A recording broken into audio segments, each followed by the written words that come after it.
Buenas noches, profesora. Mi nombre es Carlos Pando. En este momento voy a comenzar la exposición del trabajo final del curso Integrador 2. Mi tema es el siguiente: es el tratamiento de la incapacidad económica en la omisión a la asistencia familiar en el sistema jurídico penal, civil y en las políticas de gestión pública del Perú. Ahora, comencemos con la problemática.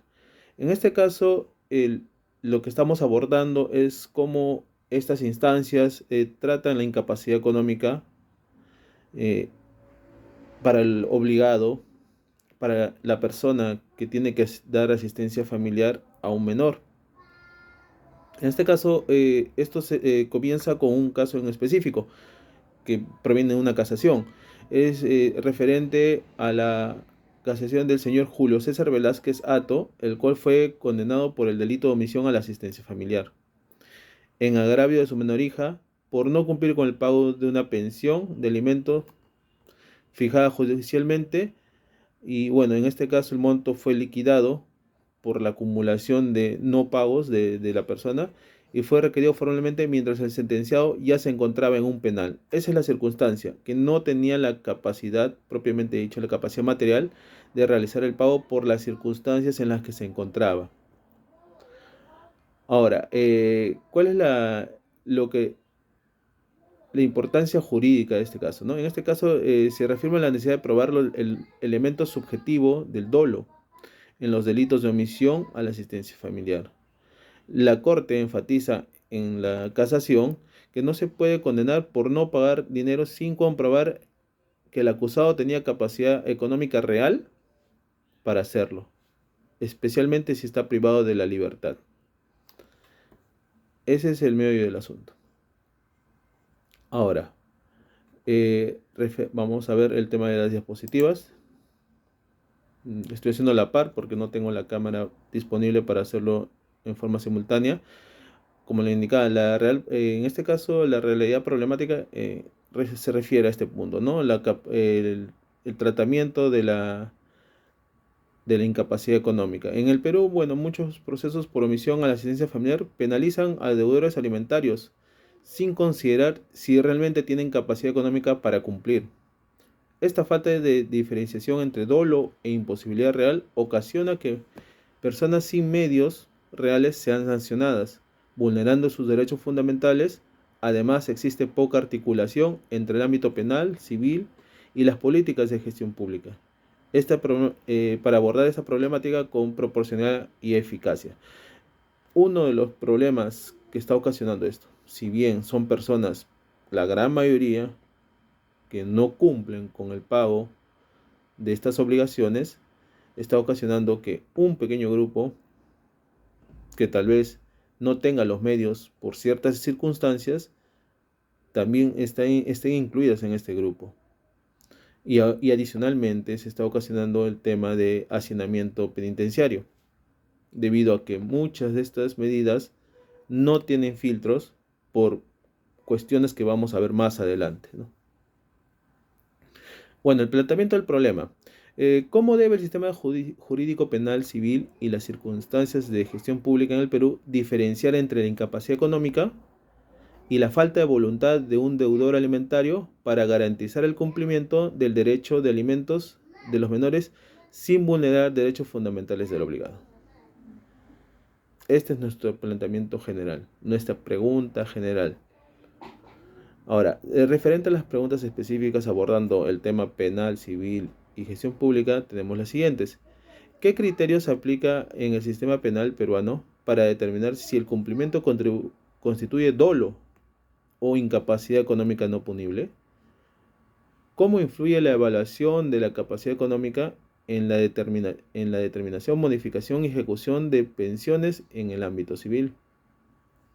¿Y de qué manera la gestión pública garantiza el derecho alimentario sin vulnerar el principio de proporcionalidad frente al deudor? Ahora, dentro de las preguntas específicas que detallan el problema, que nos permiten llegar a resolver la pregunta general, vemos el criterio del sistema penal peruano, ¿no?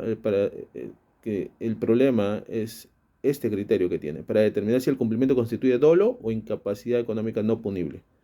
¿Qué nos quiere decir? Que si este comportamiento de no pagar fue adrede o simplemente es porque no tiene la capacidad económica por ciertos temas en concreto que ocasionen que esta acción no sea punible. Eso es en el tema penal. Es la problemática que se está encontrando en este momento. Ahora, dentro del tema civil tenemos otro punto, que durante la evaluación de la capacidad económica del proceso civil, durante la determinación, modificación y ejecución de pensiones en el ámbito civil, no se está generando el tema de la prueba de la capacidad propia del deudor, en este caso del obligado, sino simplemente se está calculando o determinando esta deuda y se está eh, generando una liquidación y ante el no pago se eleva una denuncia penal. En el tema de la gestión pública, el problema que encontramos es de qué manera la gestión pública garantiza el derecho alimentario sin vulnerar el principio de proporcionalidad frente al deudor. Ahora, la gestión pública, que es la que administra todo el sistema de justicia y los entes encargados de velar por el cumplimiento correcto de los funcionarios propiamente dicho, es de qué manera, en este caso, esta gestión nos permite o nos permite no vulnerar el principio de proporcionalidad frente al deudor. En otras palabras, que los agentes involucrados en el tema civil o penal actúen de manera proba y correcta y además lleven más allá de la investigación si la ley lo permite y en este caso nosotros, bueno, mi persona cree que se deben hacer cambios para que esto surte efecto y poder hacer que en este caso los agentes involucrados tengan herramientas para mejorar estas acciones. Esto es referente a las preguntas específicas que nos traen las problemáticas. Ahora, el objetivo general respecto a estas preguntas es, bueno, primero que nada vemos el tema general, que es analizar cómo el sistema penal, civil y de gestión pública en el Perú abordan la distinción entre incapacidad económica y la falta de voluntad del deudor alimentario con base en criterios de proporcionalidad y respecto a los derechos fundamentales. Desmenuzamos esto en objetivos específicos. Examinar los criterios penales que definen dolo o incapacidad. Este es el problema, que en el ámbito penal, debido a un tema de procesos inmediatos, no se está evaluando esta diferenciación. Simplemente se asume como culpable al deudor por simplemente no cumplir, como un proceso de flagrancia, ¿no? En este caso, bueno, lo que proponemos es examinar los criterios penales que definen dolo o incapacidad. Definirlo para este tema, para este delito que es la omisión a la asistencia familiar. En segundo lugar es analizar la valoración de la capacidad económica en procesos civiles. Durante la determinación de las deudas también es necesario, si es que sea posible, generar formas, mecanismos para que la capacidad económica como capacidad material, física, de poder generar o poder pagar estas deudas, sea verificada en este ámbito y no solamente sea trasladada a un ámbito penal y no solamente sea trasladada la responsabilidad al ámbito penal, simplemente para evitar una carga en los juzgados penales.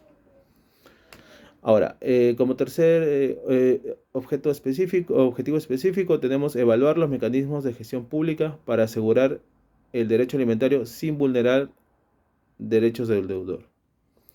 De igual manera, la gestión pública la tenemos que evaluar dentro de sus ámbitos teóricos de gestión para poder mejorar el funcionamiento, el actuar de los funcionarios públicos para la toma de decisiones en este tipo de casos, en el cual tenemos que brindar leyes, tanto de índole jurídico como de índole administrativo, para que esto mejore.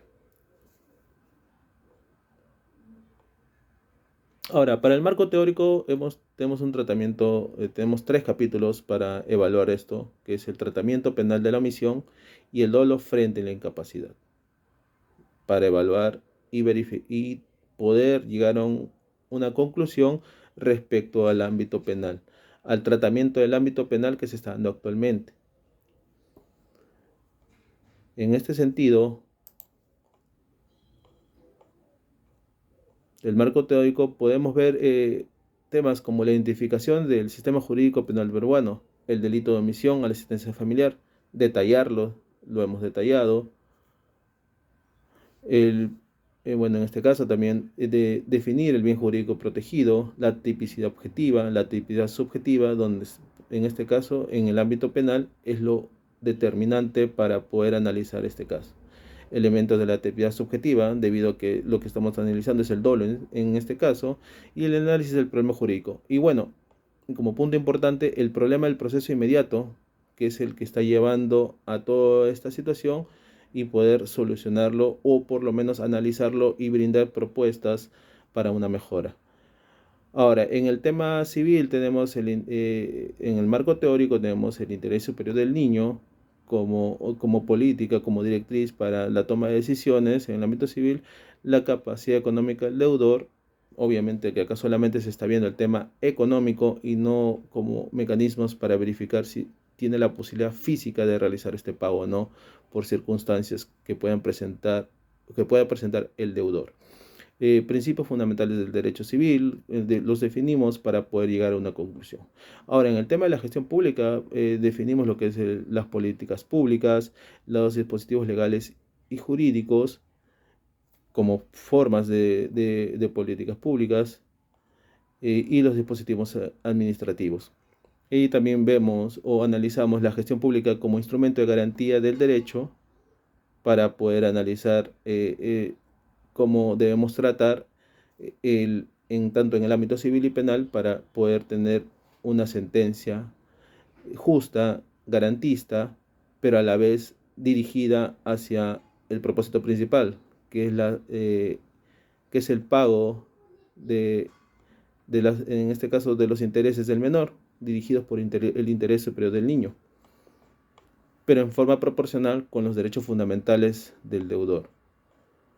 Ahora, como conclusiones, llegamos a la siguiente. El sistema penal peruano, bajo la normativa del proceso penal inmediato, asume automáticamente la existencia de dolo en los casos de omisión a la asistencia familiar, sin un análisis mínimo de la verdadera capacidad del cumplimiento por parte del deudor alimentario.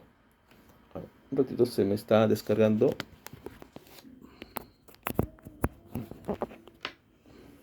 Del deudor alimentario. Como le decía, esto genera una aplicación injusta del derecho penal, vulnerando principios como el de la culpabilidad y el de indubio pro reo, y favoreciendo la criminalización de la situación de situaciones de pobreza estructural o desempleo involuntario.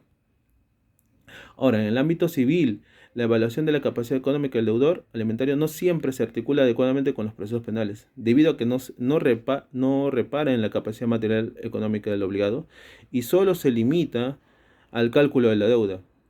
Como le indicábamos, en la etapa civil solamente ven el cálculo de deuda, obviamente a otros procesos propios de un proceso civil, pero no repara en la capacidad física o real del imputado, bueno, en este caso no imputado, sino de la persona llamada a pagar esta obligación, y simplemente traslada ante el impago de esta liquidación, trasladarlo a una sede penal.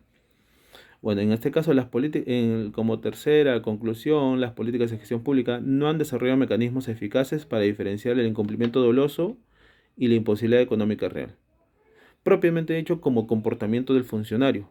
Esto es lo que la gestión pública nos deriva como conclusión, que no se está brindando mecanismos eficaces, lo que refleja con una debilidad institucional para articular acciones intersectoriales, lo que impide una respuesta proporcional y coherente frente al derecho alimentario, afectando tanto a los menores, que son el porqué de estas normas, como a los derechos fundamentales del deudor. Ahora, mis propuestas son las siguientes. Se recomienda reformular los criterios de configuración del derecho de omisión de asistencia familiar, incorporando de manera obligatoria una evaluación previa, una prueba de la capacidad económica del imputado. Segunda propuesta, es necesario fortalecer los procesos civiles mediante la implementación de de peritajes socioeconómicos obligatorios y de mecanismos de verificación de capacidad material de pago limitada por circunstancias en concreto, como en este caso que está recluido, y en otros casos, en otras casaciones donde sufren accidentes en plenos procesos y no se ve eso, no se puede probar eso debido a que las instancias posteriores no lo permiten como pruebas adicionales. Son ciertas circunstancias en concreto que deben ser analizadas. Bueno, en el tema de la gestión se recomienda el diseño e implementación de una política pública interinstitucional que integre Poder Judicial, Ministerio Público, INPE, Ministerio de la Mujer, por ejemplo, y de Desarrollo Social, entre otros. Esto debe incluir el registro de deudores alimentarios, sistemas de alerta temprana ante sucesos que limiten el accionar del deudor, como en estos casos, ¿no? Y programas de reinserción económica por el tema propiamente dicho económico, ¿no? Una pobreza extrema que no permita que puedan cumplir con sus obligaciones. Eso sería todo, profesor. Gracias.